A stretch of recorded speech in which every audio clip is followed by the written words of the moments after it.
Hello guys, welcome back to our channel. तो guys आज हम आ चुके हैं माय रिप्लाई टू गोदी YouTubers featuring Elvish Yadav by Dhruv Rathee. तो इसके काफ़ी सारे रील्स मेरे को ऑलरेडी रिकमेंड हो चुके हैं और ये कल ही अपलोड हुआ है और ऑलरेडी ये 11 मिलियन व्यूज़ क्रॉस कर चुका है, 1.5 मिलियन लाइक्स क्रॉस कर चुका है। और काफ़ी मेरे को सुनने में आ रहा है कि ध्रुव राठी ने इसमें पूरी तरह से टिका के लिए एल्विश यादव की और काफ़ी कुछ बोला है। एक जगह पे शायद से एल्विश कोई नॉर्मल वर्ड्स बोलता है जो इसकी लैंग्वेज में नॉर्मल है, वो ध्रुव राठी ने एक तरह से तोतलाने का मतलब वो फनी वे में तोतला के दिखाया कि वो ऐसे बोलता है। और उसका मेरे को रील जो है बड़ा वो बहुत रिकमेंड हो रहा है। तो बिना किसी तरह के डायरेक्ट जंप करेंगे, 30 मिनट्स लॉन्ग वीडियो है, तो जंप करते, लेट्स गो। कहाँ है काउंटर, कहाँ है जवाब, कहाँ है काएं करना बंद कर दे कौवे की तरह, ये रहा जवाब। खतरनाक जॉर्ज सोरस जिनके बारे में इतनी कंस्पिरेसी थ्योरीज फैलाई जाती हैं, इनके बीजेपी के साथ मैंने डायरेक्ट लिंक्स दिखा दिए। लेकिन एल्विश ने जो लिंक बताया हर्ष, ये तो है भाई, बीजेपी से भिड़ने के लिए गूदा तो चाहिए। ध्रुव राठी में गूदा तो है। हालांकि टू बी वेरी फेयर, मैं ध्रुव राठी के उतने वीडियोस नहीं देखता हूँ। मैं बहुत रेयरली साइंस से रिलेटेड अगर ध्रुव राठी कोई वीडियो डालता है मैं तो ही देखता हूँ। I am not a die hard fan of Dhruv Rathee, ना ही मैं एल्विश यादव का कोई डाई हार्ड फैन हूँ। अच्छे लगते हैं एल्विश यादव को, मतलब मैं 7-8 सालों से देखता आ रहा हूँ, तो वो मेरे को मतलब मेरे माइंड में सेट है कि हाँ एक वो बंदा था जो मेरे बचपन से लेके अभी तक मतलब है पड़ा, कंटिन्यू है पड़ा। बचपन मतलब मैं 23 का ही हूँ, मैं दिखता बड़ा हूँ, तो मैं उस हिसाब से बोल रहा हूँ। और ध्रुव राठी को मैं उतना नहीं देखता पर्सनली, बट मेरे को ये पता है कि इस बंदे में गूदा बहुत है, ये बीजेपी से डायरेक्ट फाइट लेता है। मंदिर का मेरे साथ आप भी सुनकर चौंक जाएंगे कि कोई इस लेवल का बेवकूफ कैसे हो सकता है। वैसे मुझे तो लगता है ये खुद ही इतना बेवकूफ है क्योंकि इसने ये भी नहीं नोटिस किया कि ये वाला जो आदिल अमन था जो मेरे फेसबुक ग्रुप में था, उसके नाम की स्पेलिंग अलग थी और इस वाले आदिल अमन के नाम की स्पेलिंग अलग है। ऑलरेडी तेरे ऊपर इतने सारे कोर्ट केसेस चल रहे हैं, जमानत पर तू बाहर है और फिर वीडियो में ऐसी आकर बकवास करता है कि और तेरे ऊपर कोर्ट केसेस आ जाए।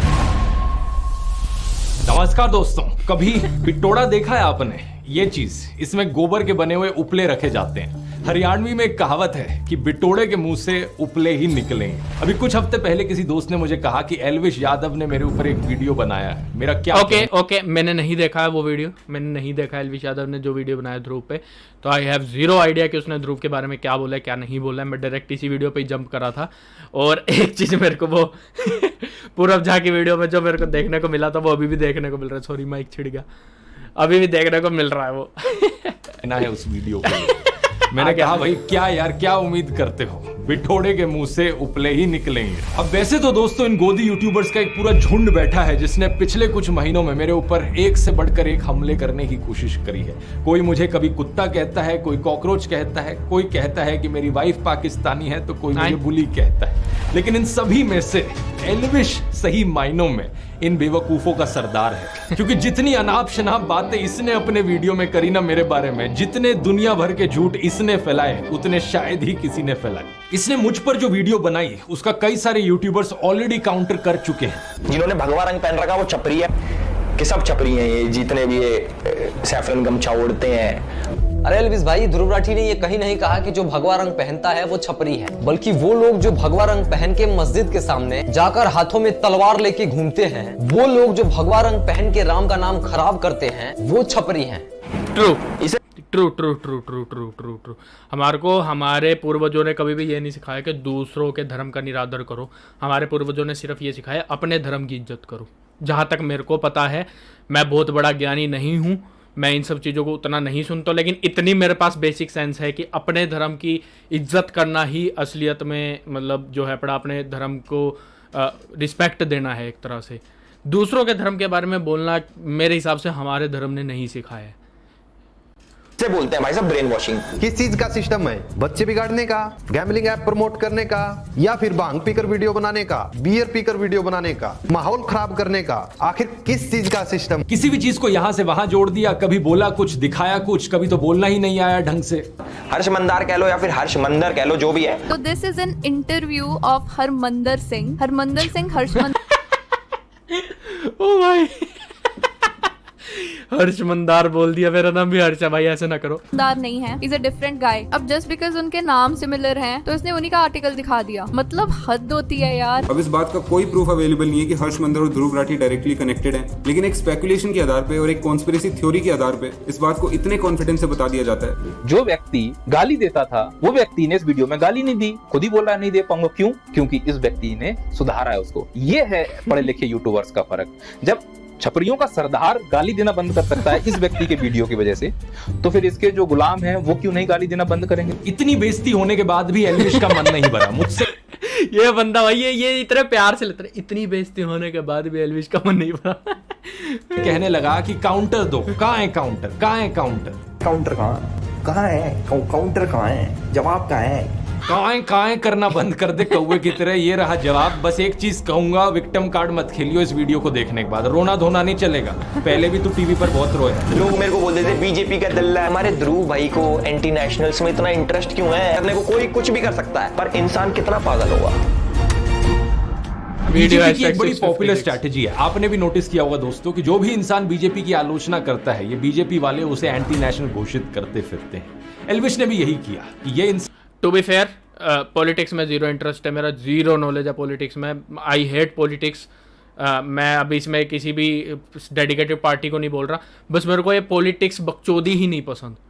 मतलब हाँ, देश को चलाना जरूरी है, सब कुछ जरूरी है, लेकिन पॉलिटिक्स में जो ये रास्ते चुनते हैं उसके कारण मेरे को नफरत है पॉलिटिक्स से। इंसान एंटी नेशनल, वो एंटी नेशनल, फलाना एंटी नेशनल, ढिमकाना एंटी नेशनल। अब किसी तरीके से इन सभी लोगों के ध्रुव राठी से कनेक्शन जोड़ दो और इसे भी एंटी नेशनल घोषित कर दो। मैंने तो एंटी नेशनल घोषित कर दिया। आइए पॉइंट बाय पॉइंट देखते हैं कि इसने एग्जैक्टली क्या कहा था। इसने बात करी थी आदिल अमन नाम के एक आदमी की। साल 2020 के अंदर ध्रुव राठी ने एक फेसबुक ग्रुप बनाया जिसके अंदर वो एडमिन थे, और इस ग्रुप के अंदर बहुत सारे लोग थे। उसके अंदर एक इंपॉर्टेंट चेहरा था जिसका नाम है आदिल अमन। कौन है ये? पहली गलत इन्फो, साल 2020 ऊपर क्या लिखा? बेवकूफी काउंटर 1 का नाम है आदिल अमन।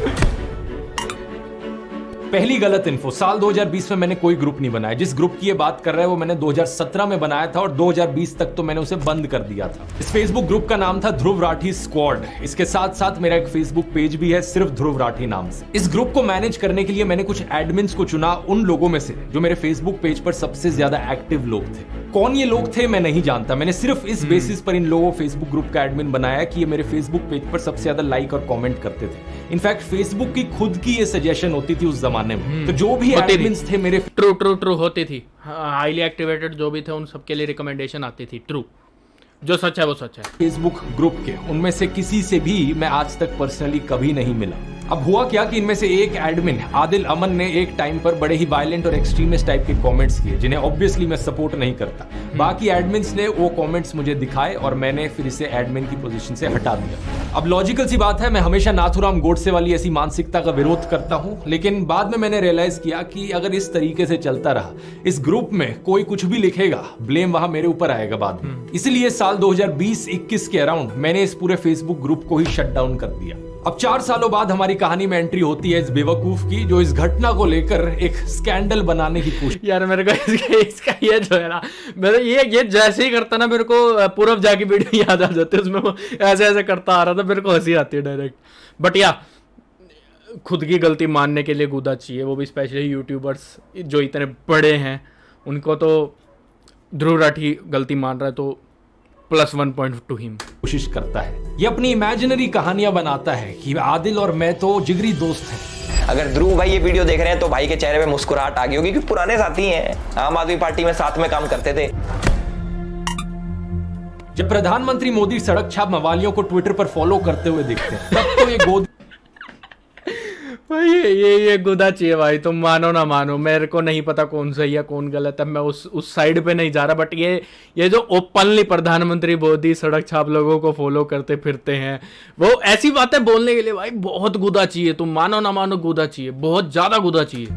जब प्रधानमंत्री मोदी सड़क छाप मवालियों को ट्विटर पर फॉलो करते हुए दिखते हैं, तब तो ये गोदी इन्फ्लुएंसर सारा लॉजिक लगा देते हैं कि इसमें हमारे प्रधानमंत्री जी की क्या गलती, उन्हें क्या पता था कि ये इंसान ऐसी अभद्र भाषा का इस्तेमाल कर सकता है। याद है निखिल नाम का एक ट्विटर यूजर जिसने गर्व से कहा था कि प्रधानमंत्री मोदी उसे फॉलो करते हैं। इसने किस तरीके से एक महिला पत्रकार की मौत पर जश्न मनाया था, उनको गालियां दी थी। और प्लीज प्रधानमंत्री से रिक्वेस्ट कीजिए कि वो इस तरह के लोगों को फॉलो ना करें। कोई नहीं मिलता उनको हिंदुस्तान में तो मुझे फॉलो कर लें। लेकिन ये इकलौता ऐसा केस नहीं है। ये बीजेपी 2016 पेज जिसने जर्नलिस्ट स्वाति चतुर्वेदी के खिलाफ बहुत ही भद्दी भाषा लिखी, इसे भी नरेंद्र मोदी फॉलो कर रहे थे। बीजेपी 2000 यार टू बी फेयर मेरे को ऐसा नहीं लगता कि मोदी जी के पास इतना टाइम होएगा कि वो इंस्टाग्राम ट्विटर को खोल के सर्च करते होंगे कि मैंने किसको फॉलो करना है, किसको फॉलो नहीं करना है।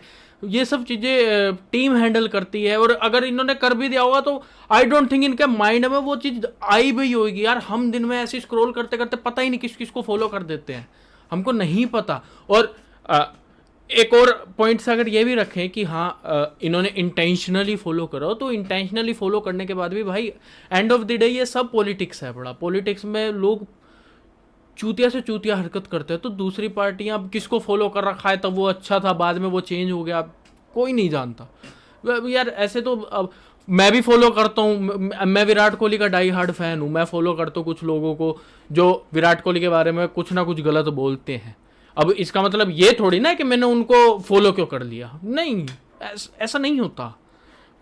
मोदी जी ने अब खुद से करा है या उनकी टीम ने करा है, उसके बाद वो सामने वाली पार्टी चूतिया निकल गई, इसमें उनकी थोड़ी ना गलती है। अब कोई भी हो, मोदी जी की मैं साइड नहीं ले रहा, मैं पॉलिटिक्स से तो भाई अपने हाथ खड़े हैं, नमस्ते, ये इतने बड़े हाथ खड़े हैं, अपने को पॉलिटिक्स से झाट कुछ लेना देना नहीं है। लेकिन ये बात फैक्ट है कि हम नहीं जानते सामने वाला कब क्या चुतिया पकड़ दे, नहीं जानते, तो बेसलेस बातें हैं ये। 14 अवनीश चौबे, कूल आदित्य, महावीर एम जैसे कितने और ऐसे थ्रेटनिंग और अब्यूजिव हैंडल्स हैं जिन्हें प्रधानमंत्री फॉलो कर रहे थे। इतना ही नहीं, प्रधानमंत्री मोदी ने तो अंकित जैन, सुरेश नखवा, तेजिंदर बग्गा जैसे कुछ हिंसक गालीबाज ट्रोल्स को अपने ऑफिशियल रेजिडेंस पर पोस्ट भी किया था।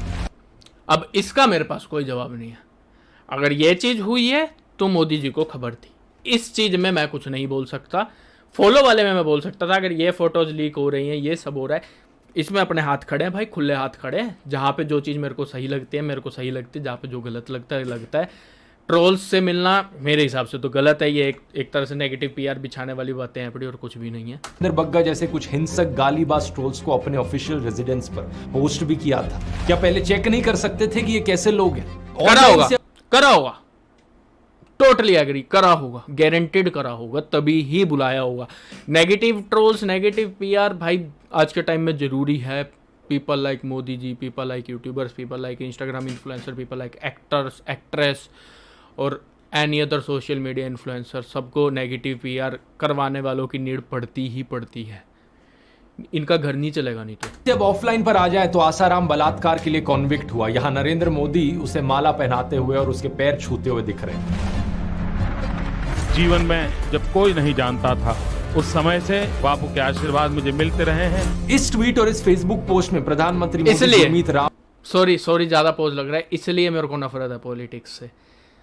तब तक आई थिंक आसाराम पे ये सब चीजें केस हो चुका था, लेकिन उसकी पावर के चलते ये सब करा गए, माला चढ़ाई, हाथ जोड़े गए, इसलिए आई हेट पॉलिटिक्स। बापू के आशीर्वाद मुझे मिलते रहे हैं। इस ट्वीट और इस फेसबुक पोस्ट में प्रधानमंत्री मोदी गुरमीत राम रहीम की प्रशंसा करते हुए दिख रहे हैं। वही गुरमीत राम रहीम जिसे मर्डर और रेप जैसे केसेस में दोषी पाया गया है। इस फोटो में हरियाणा के पूर्व मुख्यमंत्री गुरमीत राम रहीम के साथ बैठे हुए दिख रहे हैं। 2017 के इस न्यूज आर्टिकल को देखिए। मध्य प्रदेश की एंटी टेररिस्ट स्क्वाड ने भोपाल, ग्वालियर, जबलपुर और सतना में 11 लोगों को गिरफ्तार किया। इन पर आरोप था कि ये पाकिस्तान की ISI के लिए जासूसी कर रहे थे। अब आज तक की ये हेडलाइन देखिए। ये जो गले में बीजेपी का पट्टा डाले हुए और टी शर्ट पर मोदी लिखवाए हुए दिख रहा है, ये है ध्रुव सक्सेना। यहाँ इसकी फोटो देखिए मध्य प्रदेश के पूर्व मुख्यमंत्री शिवराज सिंह चौहान के साथ। कि भारतीय जनता पार्टी विश्व की पहली राजनीतिक पार्टी जिसके ऊपर एक ठप्पा लग चुका है कि यह एक ISI सर्टिफाइड पार्टी बन चुकी। कम से कम 3 शख्स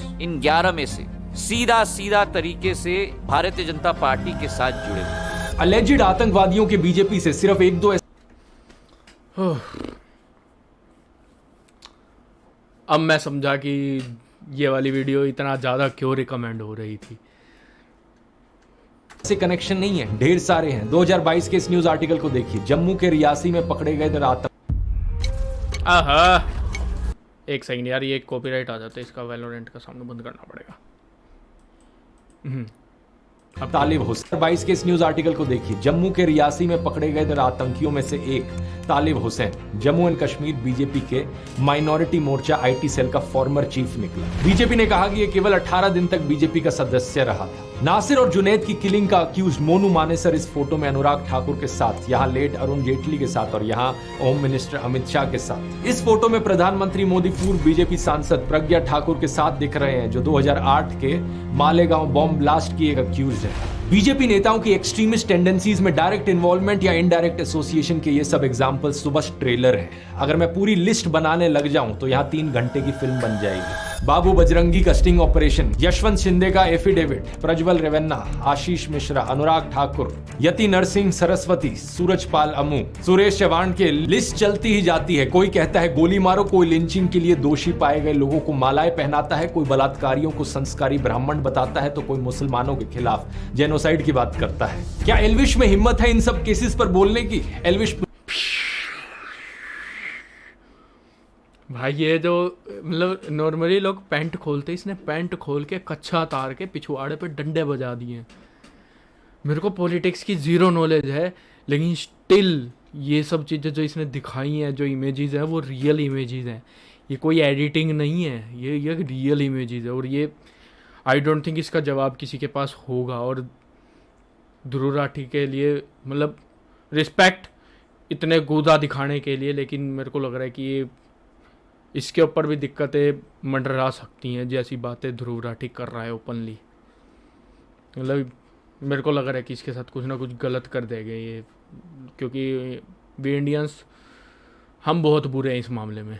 मानो ना मानो, हम बहुत बुरे हैं इस मामले में कि हम लोकतांत्रिक देश तो बोलते हैं, लेकिन लोकतंत्र कहीं पे भी नज़र नहीं आता। तुम्हारे में दम नहीं है, तुम खुला बोल सको, ये सब चीज़ें मैं भी एक्सेप्ट करता हूँ भाई। मेरे में नहीं है, मेरे को पता है भाई, मेरा घर में चलानी है, एंड में मैं ही हूँ, और मैं ऐसा मोटा रिस्क नहीं ले सकता। मैं अपनी ज़िंदगी एक छोटी सी जो है पड़ी वो जी के निकल जाऊँगा। ध्रुव राठी जैसे गट्स भाई अपने में तो नहीं है, अपन करते हैं हाथ खड़े, और जो बोलते भी है ना कि हैं, उनमें भी घंटा नहीं है, मेरी गारंटी है। ऐसे ओपनली बोलने का गुदा नहीं है, बहुत रेयर केस है पड़ा ध्रुव राठी फिर मेरे हिसाब से। मुझे पक्का पता है तू इस वीडियो को देख रहा होगा। सीधा तुझसे बोलना चाहूंगा, अगर तुझ में 1% भी हिम्मत है तो बीजेपी से काउंटर मांग कर दिखा दे। कहाँ है काउंटर? ये जो काएं करे जा रहा था ना मेरे साथ, बीजेपी के साथ करके दिखा। नहीं कर पाएगा, क्योंकि मुझे पता है तेरे जैसे सत्ता के चाटुकार पूरी जिंदगी ऐसी हिम्मत नहीं जुटा पाएंगे। सत्ता का चाटुकार ना भी होगा तो भी नहीं जुटा पाएगा भाई। ये नेक्स्ट लेवल बातें थी, विद प्रूफ ओपनली यूट्यूब पर डालना बहुत गुदा चाहिए, बहुत बड़ा रिस्क फैक्टर है। ये लोग चाहे तो इसका चैनल तक बंद करवा सकते हैं अपनी पे, तो बहुत मेजर रिस्क फैक्टर है ये। अब बोलना आसान है क्योंकि पता है सरकार पीछे से कुछ कहेगी नहीं, और बड़े यूट्यूबर को टारगेट करके व्यूज मिलेंगे, कंट्रोवर्सी होगी, पब्लिसिटी मिलेगी। पता है तुझ जैसे गोदी यूट्यूबर्स की सबसे बड़ी प्रॉब्लम क्या है? तुझ जैसे लोगों को लगता है कि कंट्रोवर्सी क्रिएट करके व्यूज आएंगे और इसी तरीके से फॉलोअर्स बटोरे जा सकते हैं, इसी तरीके से यूट्यूब पर करियर बनाया जा सकता है। लेकिन तेरे जैसे एक और यूट्यूबर को मैंने पहले भी कहा था कि कंट्रोवर्सी करके एक सस्टेनेबल यूट्यूब करियर बनाना पॉसिबल नहीं है। गौरव तनेजा तो वही नहीं है, फ्लाइंग फिश था। अच्छा, इसने क्या करा था? ये क्या चीज़ है? कुछ शेयर्स वगैरह का दिख रहा है मेरे को, तो ये फॉलोवर्स लिस्ट है। Okay okay okay, you got to make valuable content for that, let me suggest my YouTube blueprint course, if you need help good luck, no controversy can save for dying career god, not even exploit your kids for drama. ये तो बहुत बड़ा allegation है गौरव तनेजा भाई कि तू अपने बच्चों से व्यूज़ कमाता है। एवरेज लाइक्स दिख रहे हैं, कमेंट्स दिख रहे हैं, एंगेजमेंट दिख रहा है, ये सारा कुछ दिख रहा है यहाँ पे। कंट्रोवर्सी करके एक सस्टेनेबल यूट्यूब करियर बनाना पॉसिबल नहीं है। एक लिमिट तक ही लोग इस ड्रामे को बर्दाश्त करेंगे, उसके बाद लोगों को भी पता लग जाएगा तो ये ड्रामा जो करता है, कंट्रोवर्सी जो करता है, सिर्फ व्यूज के लिए करता है, पैसे के लिए करता है। असलियत में यूट्यूब पर अगर एक लॉन्ग टर्म करियर बनाना है तो उसके लिए ऑडियंस को कुछ जेन्युइन वैल्यू देनी पड़ेगी। ये चीज मैंने अपने यूट्यूब ब्लूप्रिंट कोर्स में सिखाई है। अगर तुझे नहीं समझ में आती तो जाकर कोर्स ले ले, तेरे लिए एक स्पेशल डिस्काउंट भी दे देता हूँ। कूपन कोड यूज कर elvish40, 40% ऑफ मिलेगा। ओ भाई कूपन कोड भी एलविश के नाम पे डाल दिया भाई। भाई ऐसी बकचोदी तो मतलब शांत स्वभावी बंदा ही ऐसी बकचोदी कर सकता है। शांत स्वभावी, अब मैं वैसे नहीं कह रहा, देखो यार तुम, मेरे को पता तुम दो साइड सोचते हो, तुम एक साइड पे नहीं सोचते। शांत स्वभावी वे की ये जैसे बोलता है वो काफ़ी शांत में वो बोलता है और फिर लेता है ये टिका के। इस 7.5 घंटे के कोर्स में मैंने सब कुछ सिखाया है कि फिल्मिंग कैसे करनी है, एडिटिंग कैसे करनी है, मोनेटाइजेशन कैसे करी जाती है, इस करियर से पैसे कैसे कमाए जा सकते हैं बिना गैम्बलिंग और बेटिंग की एप्स को प्रमोट करें। ये भी तेरे लिए सीखना बहुत जरूरी है, क्योंकि जो अभी तेरा बिजनेस मॉडल है ना कि कंट्रोवर्सी करके व्यूज इकट्ठे करो और फिर इन गैम्बलिंग एप्स को प्रमोट करो, ये देश के यूथ का फ्यूचर बर्बाद कर रहा है। इस कोर्स में मैंने ढेर सारे और तरीके बताए हैं पैसे कमाने के, और सबसे इंपॉर्टेंट चीज सेकंड चैप्टर में बात करी है अपनी नीश कैसे चुननी है, अपनी स्किल्स और अपने पैशन के बल पर एक यूनिक यूट्यूब चैनल कैसे बनाना है। अब दोस्तों वैसे मुझे पता नहीं एल्विश यादव में कितनी स्किल्स हैं, तो इसका तो छोड़ो, लेकिन अगर आपको इंटरेस्ट है तो आप जरूर एल्विश 40 कूपन कोड यूज कर सकते हो जाकर। जितने भी लोगों ने कोर्स लिया है ये तो स्माइल है ना इसके चेहरे पे, जो हंस के लेने वाली हरामी स्माइल है मेरे को उस पे हंसी आ रही है। ये पहली बार हो रहा है जब मैं ध्रुव राठी की पूरी वीडियो देख रहा हूँ। मैंने पूरी वीडियो कभी नहीं देखी, पॉलिटिक्स रिलेटेड तो मैंने एक भी नहीं देखी, सिर्फ साइंस वाली देखता हूँ मैं इसकी जो भी वीडियो देखता हूँ। यूजफुल लगा है, और पिछले 10 सालों में यूट्यूब के करियर में मैंने जो भी कुछ सीखा है वो मैंने आपको इसमें सिखाया है। इस क्यूआर कोड को स्कैन कर सकते हैं या लिंक नीचे डिस्क्रिप्शन में मिल जाएगा। टॉपिक पर वापस आए तो आगे बंदा बात करता है। सॉरी गाइस, सॉरी क्वालिटी कम हो गई थी, I am sorry.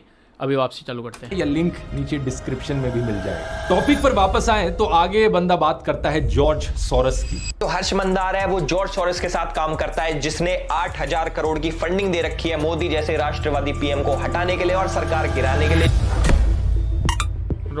George source वाला प्रोपेगेंडा आपने जरूर व्हाट्सएप यूनिवर्सिटी पर कभी ना कभी देखा होगा। इसमें illuminati, new world order, Pakistan, China, America, वामपंथी, जेएनयू, टूलकिट गैंग, खान, ये सब मैंने सुना है इल्यूमिनाटी के बारे में, क्योंकि मैं चेक करता रहता हूँ, बहुत नेक्स्ट लेवल पे चेक करता रहता हूँ, तो इसके बारे में मैंने सुना है।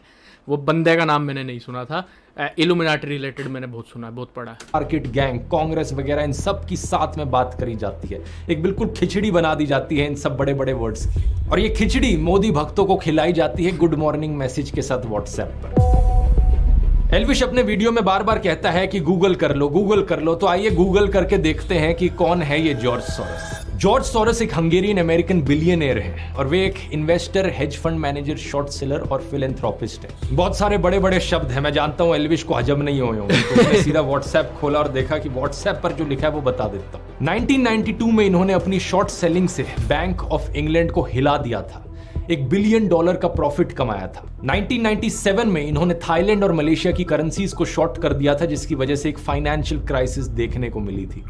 उसी साल इन्होंने द अटलांटिक में एक आर्टिकल लिखा था जिसमें इन्होंने कहा कि वैसे तो मैंने फाइनेंशियल मार्केट्स में छप्पर फाड़ कमाई की है, लेकिन अब मुझे लगता है कि लेसे फेयर कैपिटलिज्म, यानी जहां कोई रेगुलेशंस ना हो, ऐसा कैपिटलिज्म एक खतरा है ओपन सोसाइटी के लिए। ओपन सोसाइटी का मतलब है एक ऐसी दुनिया जहां डेमोक्रेटिक गवर्नेंस हो, फ्रीडम ऑफ एक्सप्रेशन हो और इंडिविजुअल राइट्स के लिए रिस्पेक्ट की जाए। ऐसी सोसाइटी बनाने के लिए इन्होंने दुनिया के 100 देशों में अपनी ओपन सोसाइटी फाउंडेशन बनाई। इस ओपन सोसाइटी फाउंडेशन ने इंडिया में अपने कदम रखे साल 1999 में, जब अटल बिहारी वाजपेयी हमारे देश के प्रधानमंत्री थे। इनिशियली ये इंडियन इंस्टीट्यूशंस में स्टडी और रिसर्च के लिए स्टूडेंट्स को फेलोशिप्स और स्कॉलरशिप्स देते थे। ये सिर्फ साल 2014 में ही था कि इन्होंने अपना India specific grant making programme शुरू किया। इसके तहत इन्होंने अलग अलग सेक्टर्स में काम करने वाली लोकल ऑर्गेनाइजेशंस को सपोर्ट किया, जैसे कि साइको सोशल डिसेबिलिटीज वाले लोगों के लिए community living, public services, rights को स्ट्रेंथन करना, justice system reforms, medicine access. इनके सोशल इंपैक्ट इन्वेस्टमेंट्स ने 2 वेंचर्स को फंड किया है, नियो ग्रोथ और कैपिटल फ्लोट। इन दोनों वेंचर्स ने इंडिया के 40,000 से ज्यादा छोटे बिजनेसेस को $300 मिलियन की अफोर्डेबल फाइनेंसिंग दी है। जैसे कि 2017 का ये न्यूज आर्टिकल देखिए, कैपिटल फ्लोट फाइनेंशियल ईयर 2018 में 5,000 करोड़ के लोन्स डिसबर्स करेगी स्मॉल और माइक्रो बिजनेसेस को। 2022 में कैपिटल फ्लोट का नाम हो गया एक्सियो। थोड़ा और गूगल करोगे तो पता चलेगा कि इस कंपनी के फाउंडर्स कौन हैं, गौरव हिंदुजा और शशांक ऋष्यश्रिंग, जिन्होंने स्टैनफोर्ड यूनिवर्सिटी से अपनी MBA की है। और गौरव हिंदुजा के बारे में अगर आप गूगल करोगे तो इनका ट्विटर अकाउंट सामने आएगा, जिसमें इनके वेरीफाइड फॉलोअर्स में आप देख सकते हो बीजेपी के नेता कपिल मिश्रा। फिर शशांक का नाम गूगल करो, शशांक की शादी के बारे में ये न्यूज आर्टिकल सामने आएगा। देखिए यहाँ कौन गेस्ट आए थे इस शादी को अटेंड करने। मुकेश अंबानी की मदर कोकिलाबेन अंबानी, बीजेपी नेता लाल कृष्ण आडवाणी और बीजेपी नेता देवेंद्र फडणवीस। तो ये एलिजिडली खतरनाक जॉर्ज सोरस, जिनके बारे में इतनी कंस्पिरेसी थ्योरीज फैलाई जाती हैं, इनके बीजेपी के साथ मैंने डायरेक्ट लिंक्स दिखा दिए। लेकिन व्हाट्सएप पर झूठी खबरें क्या फैलाएंगे ये लोग कि भाई मुझे जॉर्ज सोरस से फंडिंग आती है। इंडियन एक्सप्रेस की एक इन्वेस्टिगेशन से पता चला कि जॉर्ज सोरोस की ओपन सोसाइटी फाउंडेशन के वर्ल्ड वाइड 68 ऐसे प्रोजेक्ट्स हैं जिनकी फंडिंग होती है यूएन डेमोक्रेसी फंड से, और इंडिया इस यूनाइटेड नेशंस डेमोक्रेसी फंड में फोर्थ हाईएस्ट फोन आ रहा था, हाँ, कंट्रीब्यूटर है डेमोक्रेसी फंड से, और इंडिया इस यूनाइटेड नेशंस डेमोक्रेसी फंड में फोर्थ हाईएस्ट कंट्रीब्यूटर है। इसका मतलब समझ रहे हो दोस्तों, इनडायरेक्टली जॉर्ज सोरोस की फंडिंग करती है मोदी सरकार। इन्हीं जॉर्ज सोरोस ने चाइना के शी जिनपिंग, भाई ये कितना डीप जा रहा है। मेरे मतलब देखो, मैं समझ पा रहा हूँ लेकिन उतना डीपली नहीं समझ पा रहा, क्योंकि मैं पॉलिटिक्स की नॉलेज जीरो रखता हूँ, जीरो से भी कम कह लो, -2 कह लो, -10,000 कह लो, बिल्कुल जीरो नॉलेज है पड़ी मेरे को। लेकिन ये जो प्रूफ निकाल रहा है ये सब मेरे को रियल प्रूफ ही लग रहे हैं। ऑन दी फर्स्ट व्यू मेरे को सब रियल प्रूफ लग रहे हैं। जिनपिंग के बारे में कहा कि चाइना के प्रेसिडेंट ओपन सोसाइटीज के लिए सबसे खतरनाक ओपोनेंट है। इन्होंने इंटरनेशनल कम्युनिटी को यह कहा है कि चाइना की हाईटेक कंपनीज पर क्रैकडाउन किया जाए। इन्होंने चाइना के बेल्ट एंड रोड इनिशिएटिव की भी सख्त आलोचना की थी। इतना ही नहीं, 2017 में पाकिस्तान ने ओपन सोसाइटी फाउंडेशन की पाकिस्तान ब्रांच को बंद करने का आदेश दिया था। तो जिस जॉर्ज सोरोस को ये लोग विलन बनाने की कोशिश करते हैं वो तो ओपनली चाइना और पाकिस्तान के खिलाफ बोलते हैं। इतना ही नहीं, इन्होंने अमेरिका में रेसिज्म को खत्म करने के लिए भी एफर्ट्स किए हैं। इन्होंने इनकम इनइक्वालिटी के खिलाफ भी आवाज उठाई है। कुछ और अमीर लोगों के साथ मिलकर इन्होंने अमेरिकन गवर्नमेंट को एक लेटर भी लिखा था जिसमें कहा कि मिडिल क्लास और गरीब लोगों के बजाय अमीरों से टैक्स वसूला जाए। इन्होंने कहा कि ये तो है, ये तो totally I also agree with that कि मिडिल क्लास लोगों से टैक्स लेके अमीरों की जेब भरना सेंस नहीं बनाता, लॉजिकली सेंस नहीं बनाता। अमीरों के पास इतना पैसा है पड़ा कि वो चाहे तो पूरी की पूरी सरकार अपने अंडर रख सकते हैं, वो जो ऑलरेडी रखते हैं, जिनको पता है उनको पता है।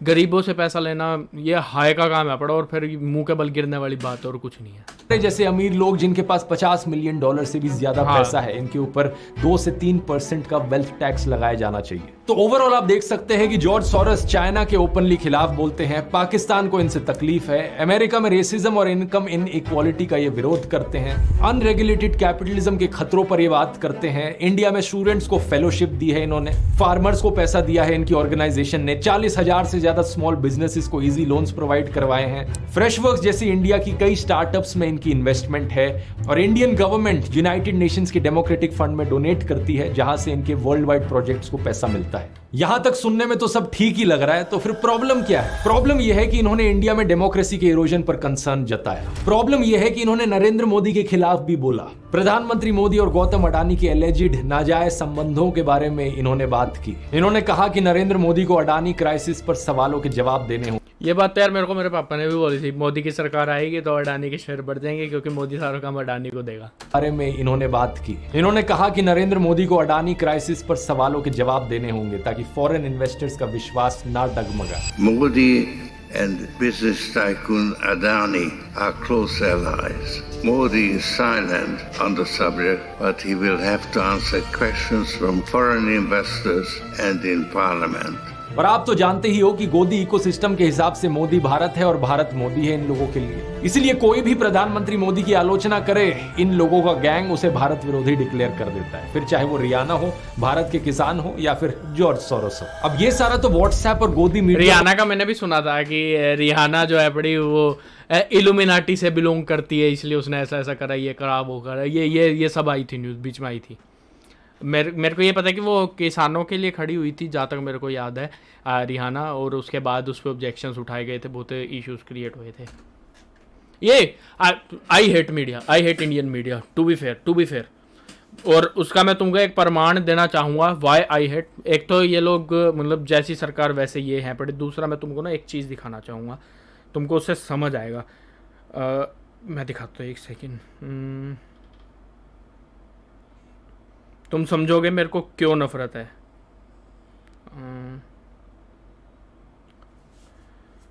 तो जहाँ तक मैं समझता हूँ इंडिया सबसे बड़ा देश है, सबसे ज़्यादा बड़ी आबादी है, और जितनी कास्ट हमारे देश में रहती है, जितनी तरह के लोग हमारे देश में रहते हैं, सबसे ज़्यादा न्यूज़ हमारे पास होती है।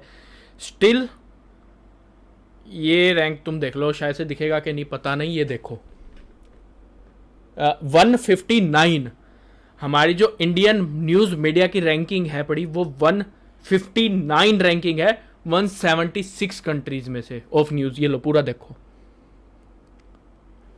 अगर ये इतने रियल होते तो मेरे हिसाब से रैंकिंग इनकी, और जितनी न्यूज़ हमारे पास है पड़ी, जितनी न्यूज़ हम दे सकते हैं डेली बेसिस पे, वी लिव इन इंडिया, कम से कम भी टॉप 20 में होना चाहिए था। 176 में से 159, पाकिस्तान से भी पीछे हैं हम। पाकिस्तान का भाई 156 पता नहीं 155 है। इतना मतलब लो लेवल है हमारे इंडियन मीडिया का। और मैं यहाँ पे सबको नहीं कह रहा हूँ, तुमको पता है कितने हैं बड़े कितने नहीं है, मेरे को उतना नहीं पता है, लेकिन मेरे को जितने देखने को मिले, जितनी रील्स, जितनी वीडियो, जितनी यूट्यूब पे रिकमेंडेशन, जितना मैंने टीवी पे पापा को देखते देखे, उससे मेरे को इतनी बेसिक सेंस समझ आ गई कि आधे से ज़्यादा इसमें दल बदलू है, आधे से ज़्यादा इसमें सरकार चाटू हैं, रियल इनमें नहीं है। रियल तो ना के बराबर है पड़ा। जबकि फॉरेन में मैंने देखा था, मार्क जुकरबर्ग था, शायद मार्क जुकरबर्ग ही था। एक मिनट मेरे को चेक करने दो, ये भी मैं तुमको ना अच्छे से बताता हूँ।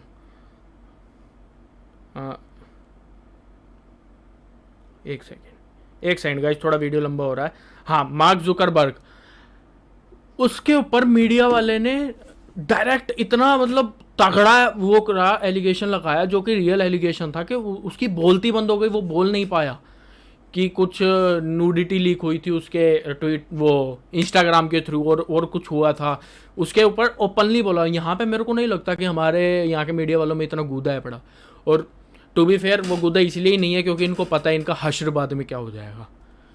फ्रीडम ऑफ स्पीच इंडिया में मेरे हिसाब से नहीं है, ये सिर्फ वर्ड बोलने के लिए है पड़ा, लेकिन रियलिटी में नहीं है। पर घूम रहा प्रोपेगेंडा है, लेकिन एल्विश की बेवकूफी तो इससे भी ज्यादा कमाल की है। एल्विश कहता है कि जॉर्ज सोरोस को राहुल गांधी की आंटी जानती है, इसलिए वो आंटी हमारे देश के लिए खतरा है। जो हमारे जॉर्ज सोरोस हैं वो हमारे राहुल गांधी जी की आंटी फौरी नेहरू के बहुत ही करीबी दोस्त हैं।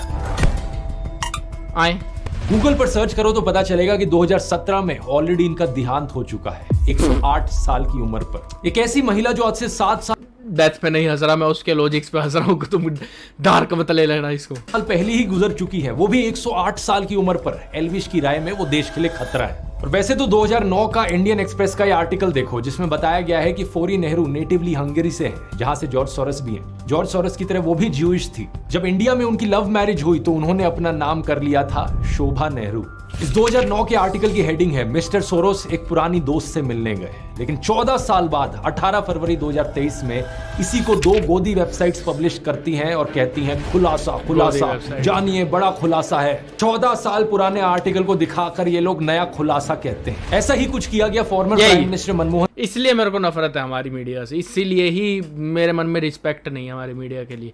अगर कवर करना होगा ना एक गोली का, तो ये 4 गोली दिखाएंगे अगर वो कोई नॉर्मल बंदा हो, और वहीं पे पोर्शे गाड़ी वाला बंदा होगा तो उसकी सेफ्टी के लिए उसकी माँ के वीडियो दिखाएंगे, उसके रिश्तेदारों का वीडियो दिखाएंगे, उसका वीडियो दिखाएंगे, और पता ही नहीं क्या क्या करेंगे। तुमको पता है मैं किसके बारे में बात कर रहा हूँ? मनमोहन सिंह की बेटी अमृत सिंह को लेकर। वैसे तो 2013 का यह आर्टिकल है जहां लिखा है, प्रधानमंत्री की बेटी को मानव अधिकार कानून में जबरदस्त काम करने के लिए सम्मानित किया गया। उनकी रिपोर्ट का नाम था globalising torture, CIA secret torture and extraordinary rendition. यहाँ उन्होंने 136 लोगों के बारे में बताया जिन्हें टेरर सस्पेक्ट्स बनाकर 54 देशों की जेलों में डिटेन किया गया, टॉर्चर किया गया। और यहाँ पर यह भी बताया गया है कि वो ओपन सोसाइटी जस्टिस इनिशिएटिव के साथ काम कर रही हैं, जिन्होंने इस रिपोर्ट को पब्लिश भी किया है। लेकिन इसके 7 साल बाद गोदी मीडिया वेबसाइट इसे भी छाप कर कहती है, ये देखो नया खुलासा खुलासा खुलासा। लेकिन लेटेस्ट इंफॉर्मेशन अगर पता करने की कोशिश करी होती तो अब ये ओपन सोसाइटी फाउंडेशन में काम कर भी नहीं रही है। अब ये स्टैनफोर्ड यूनिवर्सिटी। यही तो बात है ना भाई, यही तो बात है। वैसे बस छाप दो, किसी को भी नेगेटिव दिखाने छाप दो। क्यों? क्योंकि इंडियन पब्लिक सर्च ही नहीं करेगी। इंडियन पब्लिक कहेगी हाँ हाँ हाँ मीडिया ने कहा है, ठीक ही होगा, ठीक ही होगा, सही होगा। ऐसा प्रूफ नहीं दिखाते वो लोग, कभी नहीं दिखाते, और हम मान लेते हैं इन्होंने कर देना। ये लो जी 1 मिनट में 60 खबरें, 1 मिनट में 60 खबरें में बकते जाएंगे। किसी के पास टाइम ही नहीं है बाद में सर्च करने के लिए। कहेंगे हाँ हाँ ठीक है, सही कह रहे। इसलिए मैं I hate politics, I hate Indian media, मैं बिल्कुल नहीं देखता। और मेरे को लगता है कि खुदा ना खास्ता कभी मेरे ऊपर भी ऐसी कोई नौबत आन पड़ी जिसमें मेरे को मीडिया से बात करनी पड़ी, तो मैं ओपनली ये बात वहाँ पे भी रखूँगा कि तुम्हारी रैंकिंग क्या है पूरे दुनिया में। सबसे ज़्यादा न्यूज़ होने के बाद भी तुम्हारी ये रैंकिंग है पड़ी, तो उससे पता चलता है कि तुम कितने ज़्यादा पानी में डूबे हुए हो। मैं ओपनली बोल दूंगा, फिर मेरे को नहीं पता मेरा क्या होगा, बट मैं बोल दूंगा। में लॉ की प्रोफेसर है। इसके बाद एल्विश बात करता है हर्ष मंदर की। हर्ष मंदार कह लो या फिर हर्ष मंदर कह लो, जो भी है। नहीं, पहली बात तो जो भी नहीं होता है, हर्ष मंदर है उनका नाम। कल को तेरे नाम को भी ऐसे करके कोई बोले कि एल्विश कह लो या एल्विश कह लो, जो भी है, ऐसे नहीं होता। दूसरा, आइए गूगल करते हैं कि अब ये कौन है। हर्ष मंदर एक फॉर्मर आईएएस ऑफिसर हैं जो 6 डिस्ट्रिक्ट्स में डिस्ट्रिक्ट हेड रहे हैं, डिविजनल कमिश्नर रहे हैं, मसूरी की Lal Bahadur Shastri IAS training academy में फैकल्टी रहे हैं और 2002 में इन्होंने गुजरात दंगों के विरोध में वॉलंटरी रिटायरमेंट ली थी। इन्होंने 24 किताबें लिखी हैं। इतनी किताबें एल्विश अपने 7 जन्मों में भी नहीं पढ़ पाए। पिछले 10 सालों में Dainik Bhaskar, Hindustan Times, the Hindu, Indian Express, Scroll, Live Mint, NDTV, Business Standard, Article 14 जैसे अखबारों और न्यूज पोर्टल्स के लिए कॉलम भी लिखे हैं। श्याम बेनेगल की फिल्म समर इनकी लिखी हुई 2 कहानियों पर बेस्ड है। इन्होंने बहुत से कॉलेज यूनिवर्सिटीज में लेक्चर लिए हैं, जैसे कि IIM Ahmedabad, NALSA university of law, MIT, Boston, university of California, institute of development studies. 2010 से 2012 तक ये यूपीए सरकार द्वारा बनाए गए नेशनल एडवाइजरी काउंसिल के मेंबर थे। कई इंपॉर्टेंट बिल्स ड्राफ्ट करने में इनका योगदान रहा है, जैसे कि right to information, right to education, food security bill, child labour abolition. इन्होंने लिंचिंग्स के विरोध में कारवाए मोहब्बत कैंपेन चलाया और इन्हें इनके काम के लिए बहुत सारे अवार्ड्स मिले हैं, जैसे कि MA Thomas national human rights award 2002, Christie harmony award 2012 या क्वाइट मिलेथ अवार्ड 2020। लेकिन इस अनपढ़ बेवकूफ एल्विश के अनुसार ये भी एंटी नेशनल है। आप पूछोगे क्यों? क्योंकि इन्होंने जॉर्ज सोरोस की ओपन सोसाइटी फाउंडेशन के साथ काम किया है। वही हर्ष मंदार जो कि जॉर्ज सोरोस के लिए काम करता है। मतलब बिना सर पैर के जो मन में बकवास आए बोल डालो। अब सबसे इंटरेस्टिंग बात है कि इन सबसे मेरा क्या रिलेशन है। आज तक असलियत में दोस्तों मैं हर्ष मंदर से कभी मिला नहीं, ना मेरी उनसे आज तक कभी बात हुई। इनका नाम मैंने पहली बार एल्विश की वीडियो से ही सुना और जो भी ये इन्फॉर्मेशन मैंने आपको निकाल कर दी, इसका वीडियो देखने के बाद गूगल करके रिसर्च करके आपको दिखाई। लेकिन एल्विश ने जो लिंक बताया हर्ष मंदर का मेरे साथ, आप भी सुनकर चौंक जाएंगे कि कोई इस लेवल का बेवकूफ कैसे हो सकता है। यार ये चीज की मेरे को एक्सेप्टेंस अच्छी लगी, इसने ओपनली एक्सेप्ट कर लिया कि मेरे को तो नाम भी नहीं पता था, मैं तो पहली बार इसी के ही मुंह से सुना, उसके बाद मैंने सर्च करी है।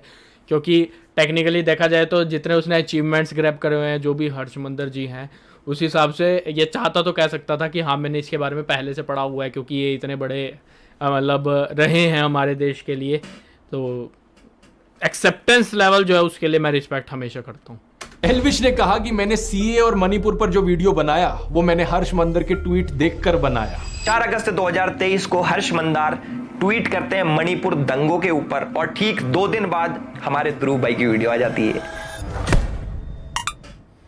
ये ट्वीट और वीडियो की टाइमिंग तो ऐसे दिखा रहा है जैसे कि बहुत बड़ा जासूस बन गया हो, लेकिन यहाँ पर भी इसने गलती करी। 14 दिसंबर 2019 को हर्ष मंदार CAA और NRC के ऊपर एक ट्वीट करता है और ठीक 3 दिन बाद यानी कि 17 दिसंबर 2019 को हमारे ध्रुव भाई as per the tool kit video बनाते हैं। उसके अंदर CAA का जिक्र होता है। असलियत में ये मेरा दूसरा वीडियो था CA NRC के ऊपर। इससे 5 दिन पहले 12 दिसंबर को मैंने पहला वीडियो अपलोड किया था। टोटल में 3 वीडियोस मैंने बनाए थे। तीनों वीडियोस आज के दिन भी YouTube पर अपलोडेड है। आप जाके इन तीनों में से इनके टाइम स्टैम्प्स देख सकते हो कि कब इन्हें अपलोड किया गया। तो पहली बात तो ये प्रूफ ही गलत है, और अगर ये सच भी होता तो इस तरीके से कनेक्शन दिखाना एक बहुत ही अजीबोगरीब चीज है। देश में कोई भी टॉपिक न्यूज़ में आता है तो ऑफ कोर्स जो टॉप यूट्यूबर्स हैं उस पर यस मैं इस बात का लॉजिक समझा भी नहीं कि मतलब उसने डाला इसने डाला तो इसमें क्या बड़ी बात है। अब ये तो स्कूल डायरीज ऐसे तो क्या नाम है, एल्विश ने भी बनाई है, औरों ने भी बनाई है, हर्ष बेनीवाल ने भी बनाई है, तो फिर क्यों बनाई है? मत बनाते, फिर एक ने बना दी फारिग कर देते। न्यूज़ तो आई थिंक ध्रुव राठी जब इतना काम करता ही है तो वो तो कवर करेगा ही करेगा। और मैं यहाँ पे किसी की साइड नहीं ले रहा हूँ। मैं तुम लॉजिकली अगर बताऊँ तो मैंने एल्विश की पता ही नहीं कितनी वीडियोस देख ली और ध्रुव राठी की मैंने बहुत लिमिटेड वीडियोस देखी है। बट जो फैक्ट्स है वो फैक्ट्स है, जो लॉजिकल बात है वो लॉजिकल बात ही रहेगी। मैं किसी की साइड नहीं ले रहा, बट जहाँ पे ध्रुव राठी लॉजिकल बात कर रहा है मैं बोलूँगा कि हाँ कर रहा है, और यहाँ पे कर रहा है। वीडियोस बनाएंगे, मैं वीडियो बनाऊंगा उस चीज पर। दिसंबर 2019 में न्यूज चैनल्स पर, सोशल मीडिया पर इसकी बहुत चर्चा चल रही थी तो मैंने वीडियो बनाया। मेरे साथ साथ लाखों लोगों ने इस पर ट्वीट किए, फेसबुक पर पोस्ट किए। सेम चीज मणिपुर के लिए भी कही जा सकती है। जब मणिपुर का इशू चल रहा था तो मैंने उस पर वीडियो बनाया। अब लाखों लोगों के ट्वीट्स में से किसी एक इंसान को पकड़ लेना और कहना कि देखो इस इंसान के ट्वीट के बाद मैंने अपना वीडियो बनाया, भाई क्या लॉजिक है यार। मणिपुर पर वो वीडियो बनाने का टोटली बेसलेस। अब यार रिएक्शन चैनल्स काफ़ी सारे हैं पड़े। मैंने भी किसी दिन एकदम से आउट ऑफ क्यूरियोसिटी सोचा कि रिएक्शन चैनल मैं भी कर सकता हूँ, क्योंकि मेरे को रैप के बारे में नॉलेज ज़्यादा है पड़ी। उसके बाद मैंने बाकी चीज़ों पर रिएक्शन स्टार्ट कर दिया। लेकिन ऐसा थोड़ी है कि मैं पहला था जो रिएक्शन कर रहा था, मेरे से काफ़ी टाइम पहले से लोग कर रहे हैं रिएक्शन।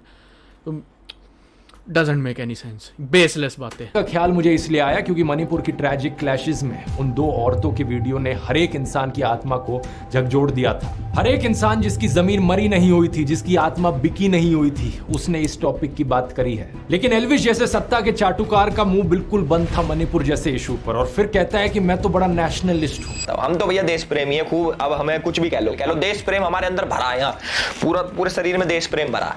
कुछ शर्म आती है तुझे या नहीं? रिसेंटली तुझसे नीट एग्जाम के बारे में पूछा गया तो तेरे मुंह में छाले पड़ गए, दांत दिखाकर हंसने लगा। गवर्नमेंट नीट एग्जाम, डॉक्टर्स के एग्जाम के पेपर लीक हुए, उस पर आपका क्या कहना है? क्योंकि एल्विश प्लीज और तू चाहता है कि बाकी लोग भी तेरी तरह किसी सोशियो पॉलिटिकल इश्यूज पर बोले ही ना कुछ? क्या तू अपने फैंस और व्यूअर्स को बिल्कुल ही बेवकूफ मानता है कि कुछ भी बचकाना बात वो हजम कर लेंगे तेरी? एल्विश को यह अंदेशा तो जरूर था कि ऐसी बचकाना बातों पर लोग यकीन नहीं करेंगे, इसलिए एक और पैंतरा खेला इसने। हर्ष मंदर के साथ मेरा कनेक्शन जोड़ने की कोशिश में ये आदिल अमन को बीच में ले आया। कहने लगा कि आदिल अमन एक्चुअली में अब जर्मनी में रहता है और हर्ष मंदर के साथ काम करता है। सबसे अच्छी बात यह है कि हमारे आदिल अमन भाई भी जर्मनी शिफ्ट हो चुके हैं और एक सेकेंड, जो मैंने स्टार्टिंग में भी सुना था और मैंने अभी नोट करा, तो उस वाले में डबल ADIL है और इसमें एक ADIL है। जो स्टार्टिंग में उसने बोला था कि नाम भी ध्यान से नहीं पढ़ा, तो यहाँ पे मेरे को दिखा है, अभी मेरे को समझ आ गया कि क्या डिफरेंशिएटर है नाम में। 2019 से कारवाए मोहब्बत नाम की एक NGO के साथ काम कर रहे हैं।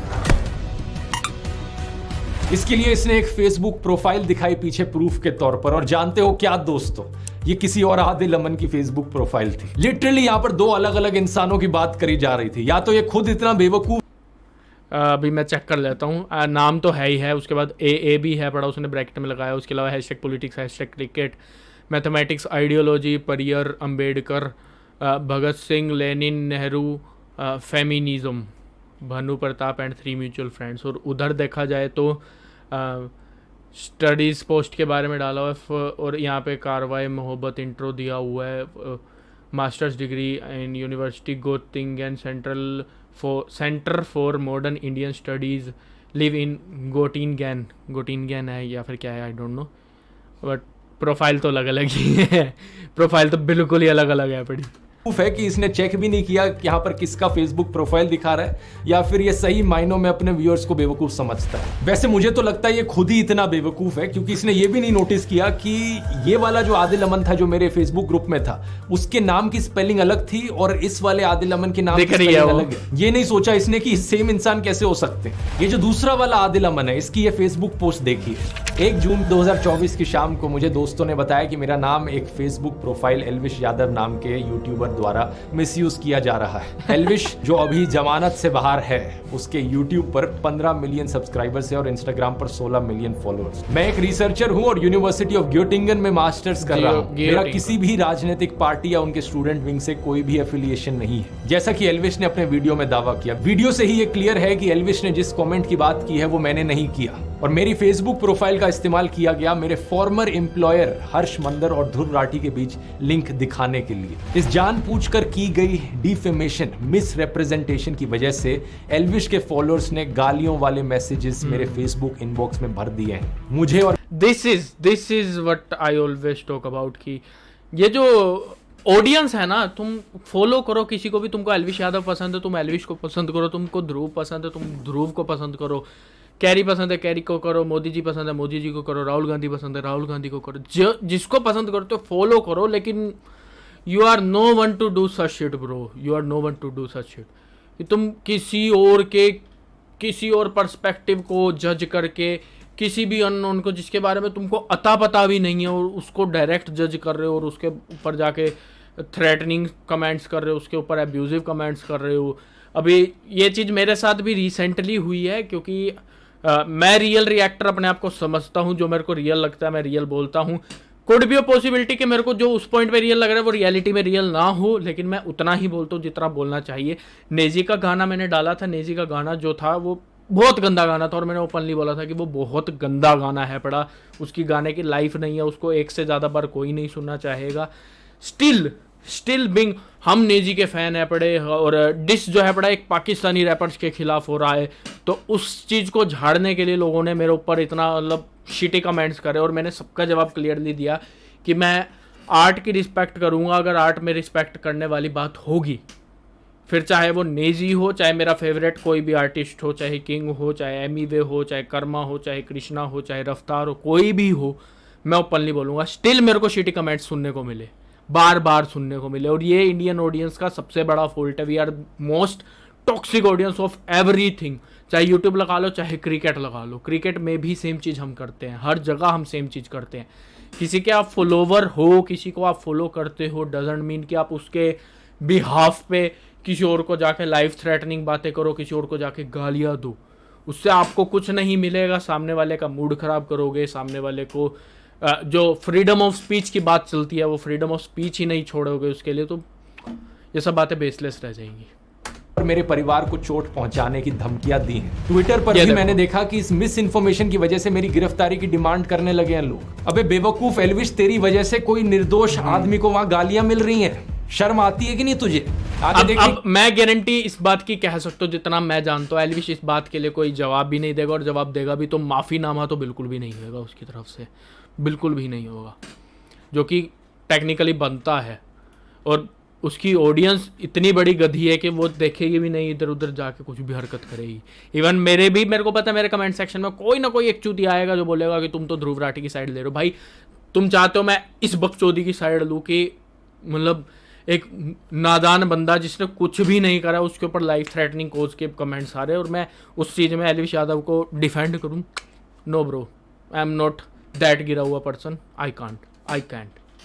क्या लिखा है? मेरे वकील ने 3 जून को एल्विश यादव को एक लीगल नोटिस भेजा, ये बताते हुए कि जो कमेंट उसने मुझे एट्रीब्यूट किए हैं वो कमेंट मैंने किए ही नहीं और ना ही मैंने किसी प्रोटेस्ट को ऑर्गेनाइज किया है। हमने उसे 3 दिन दिए थे वीडियो हटाने के लिए और एक क्लैरिफिकेशन इशू करने के लिए। 3 दिन बीत चुके हैं और अब मैं एल्विश यादव के खिलाफ एक लीगल केस करूंगा, मेरी रेपुटेशन को नुकसान पहुंचाने के लिए और मेरे परिवार की सेफ्टी को थ्रेटन करने के लिए। इसलिए मैंने वीडियो के शुरू में ही कहा था, रोना मत एल्विश, जो तू बकवास करता है उसका एक्चुअली में किसी की लाइफ पर असर पड़ता है। ऑलरेडी तेरे ऊपर इतने सारे कोर्ट केसेस चल रहे हैं, जमानत पर तू बाहर है और फिर वीडियो में ऐसी आकर बकवास करता है कि और तेरे ऊपर कोर्ट केसेस आ जाए। एल्विश ने अपने वीडियो में कहा कि कोई भी आर्टिकल फार्टिकल दिखाकर किसी को भी कुछ भी साबित किया जा सकता है। मान लो कैमरामैन है, मुझे इसको गलत साबित करना है, मैं भाई कर दूंगा कैसे न कैसे करके, आर्टिकल पार्टिकल दिखा के। और यही चीज एग्जैक्टली एल्विश ने अपने वीडियो में करी। मैं पूछना चाहूंगा जरा अपनी ऑडियंस को बता दे, ये सब जो तूने किया सिर्फ व्यूज और पैसे के लिए किया या फिर ऊपर से कोई पे भी कर रहा था तुझे? हर्ष मंदर की बात करते हुए इसने एक आर्टिकल दिखाया, एक लाइन को अंडरलाइन कर दिया कि मेरे माता पिता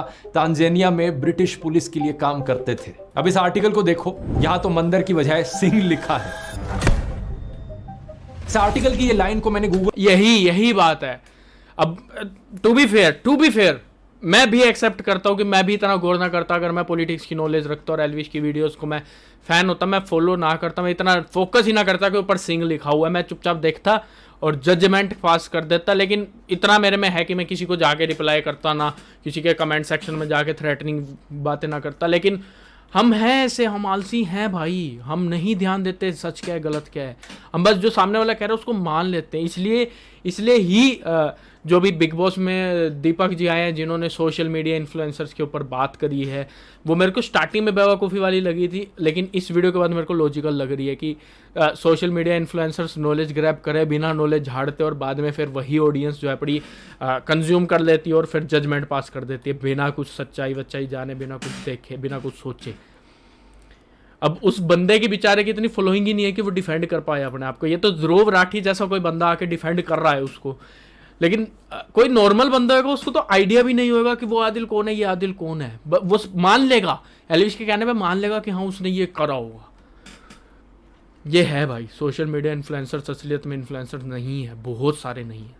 गूगल पर सर्च किया डबल कोट्स के साथ तो ये वाला आर्टिकल सामने आया। ये एक इंटरव्यू था कैप्टन हरमंदर सिंह के साथ, जो कि एक बहादुर ऑफिसर थे। इनका जन्म साल 1926 तांजानिया में हुआ था और जब वो सिर्फ 33 साल के थे, यानी कि 1959 में चाइना ने तिब्बत पर अटैक कर दिया था। उस समय कैप्टन हरमंदर सिंह ने दलाई लामा को बचाकर भारत लाने में एक अहम भूमिका निभाई थी। पद्म अवार्ड्स की सरकारी वेबसाइट पर हम देख सकते हैं कि इन्हें 1960 में पद्मश्री से सम्मानित किया गया। अबे एल्विश, और कुछ नहीं तो कम से कम ऐसे बहादुर ऑफिसर का तो सम्मान कर लेता।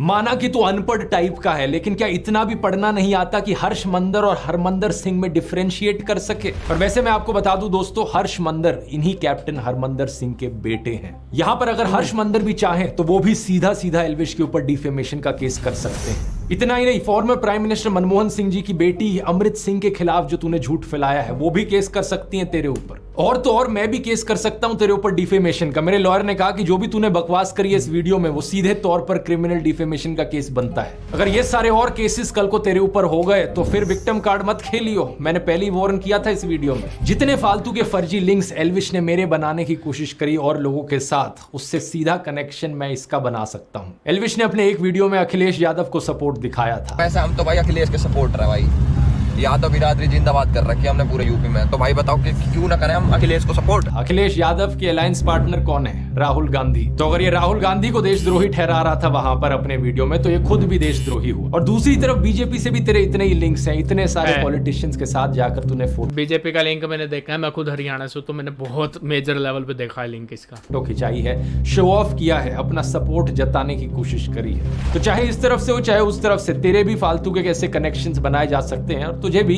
एंटी नेशनल घोषित किया जा सकता है। मैंने तो एंटी नेशनल घोषित कर दिया। अब देखो एनआईए ने पकड़ लिया। एल्विश तेरे जितने भी झूठ पकड़े हैं मैंने अभी तक सिर्फ 5 यही मिनट था, के वीडियो यही था पकड़ लिया। यही वाला भी जो है बड़ा रिकमेंड हो रहा था मेरे को बहुत। एनआईए ने पकड़ लिया। एल्विश तेरे जितने भी झूठ पकड़े हैं मैंने अभी तक सिर्फ 5-6 मिनट के वीडियो के सेक्शन में पकड़े हैं। अभी तो और झूठ पकड़ने बाकी है। पकड़ लिया। तूने और बहुत सारे आरोप लगाए थे मेरे ऊपर कि कैसे मैंने अपने व्हाट्सएप चैनल पर झूठी जानकारी फैलाई, टेलीग्राम पर पोर्नोग्राफिक कंटेंट शेयर किया। क्या क्या बकवास तू इमेजिन करता है। कभी तूने कहा कि मैं कोई फर्जी कॉइन प्रमोट करता हूं, कभी तूने कहा कि मेरा आम आदमी पार्टी के साथ लिंक है। जो तूने गंदगी फैलाई है इसको साफ करने में एक और वीडियो लगेगा। आगे के एक वीडियो में दोस्तों बाकी सारे आरोपों को भी डिटेल में समझेंगे और इस एल्विश यादव की असली पर्सनैलिटी को भी पकड़ेंगे। इतने एल्विश थोड़ा इंट्रोस्पेक्ट कर, अंकल आंटी से जाकर बात कर, उन्हें वीडियो दिखा, उन्हें भी बता कि कितने और कोर्ट केसेस अब तेरे ऊपर किए जा सकते हैं। और हाँ, विक्टिम कार्ड मत खेलना। मुझे नहीं चाहिए कि तू दोबारा से जाकर किसी न्यूज चैनल पर रोना धोना कर। अगर आपको दोस्तों इंटरेस्ट है यूट्यूब को पार्ट टाइम जॉब या फुल टाइम करियर बनाने में तो ओके उफ भाई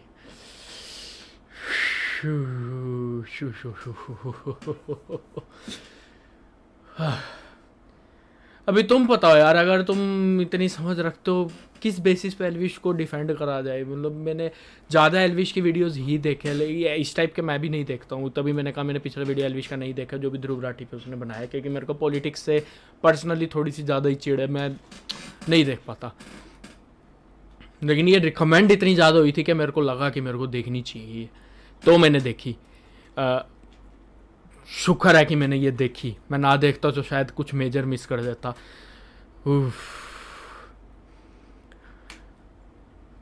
देखो भाई, मेरे को अपना पर्सपेक्टिव देना है, जो मेरा हक बनता है। तो जहाँ तक मैं इस वीडियो से समझ पाया कि ध्रुव राठी ने लॉजिकली बात करी और उसके जो दिए हुए प्रूफ में से ही अगर प्रूफ निकाल दिया तो कुछ बचता नहीं end of the day clarification. I don't think इस बात का क्लैरिफिकेशन एल्विश यादव के पास होगा। और गट्सी तो भाई ध्रुव राठी है पड़ा, तुमको मानना पड़ेगा। गूदा लगता है ये सब बातें ओपनली यूट्यूब पे बोलने के लिए, क्योंकि एक सेकंड लगेगा ध्रुव राठी का चैनल खाने में पॉलिटिशियंस को। मेरे को पता है इंडिया की पावर का, इंडियन पॉलिटिशियंस की पावर का, वो एक सेकंड लगाएंगे इसको खाने में। बट आई विश कि ऐसा कुछ ना हो, ये ऐसे ही चलता रहे, अपने हक की लड़ाई लड़ता रहे। ये इंडिया में नहीं रहता है शायद इसलिए बचा हुआ, इंडिया में रहता तो शायद अभी तक इसको खा चुके होते ये लोग। So that was my reaction on my reply to Godi YouTubers featuring Elvish Yadav by Dhruv Rathee. इसका पार्ट 2 भी आना है तो वो भी देखेंगे। अभी चलता है, गुड नाइट, बाय बाय, शब्बा खैर, सायोनारा।